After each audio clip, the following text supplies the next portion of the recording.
A pump is just a temporary extra blood flow to the area that feels good. You're pumped up, you feel tight, but you could get a lightweight and get a great pump. It's not going to stimulate any growth. So don't be fooled by the pump. It's nice and it's part of the process, but you got to overload the muscle. You got to give it.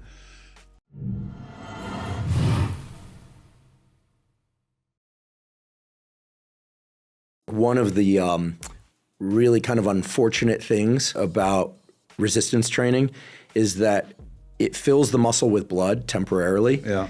In part because of some quotes that came from Arnold in Pumping Iron. The so-called pump it's an illusion, right? It's transient. And while it can be helpful in letting you know that you targeted a given muscle correctly, I think people get addicted to that feeling, but they're not realizing that the damage to the muscle tissue that then is allowed to recover is what makes the muscle actually larger when you're outside of the gym.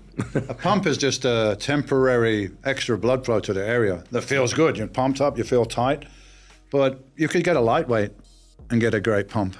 It's not going to stimulate any growth. So don't be fooled by the pump. It's nice and it's part of the process, but you got to overload the muscle. You got to give it more than it's used to.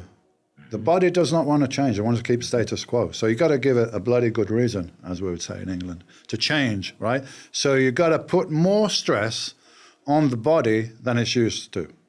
Otherwise, you won't adapt. So even if it's like, you know, half a pound more or 1 rep more, there's got to be something more that the body says, hey, this stress, I can't handle it. I need to reinforce myself and adapt to this stress. So next time it won't be so stressful.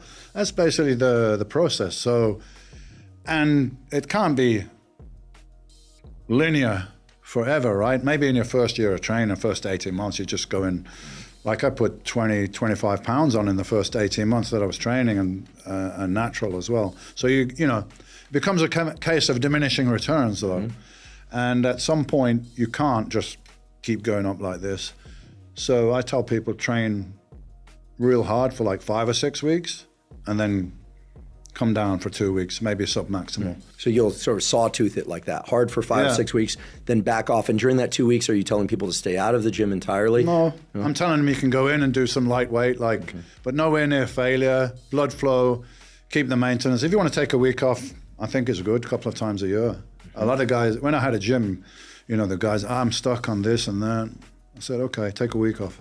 Wow, no, what do you mean? I said, man, just take a week off, come back in a week and tell me how you feel. Wow, and I came back and I was stronger. I was like, yeah, no shit, man.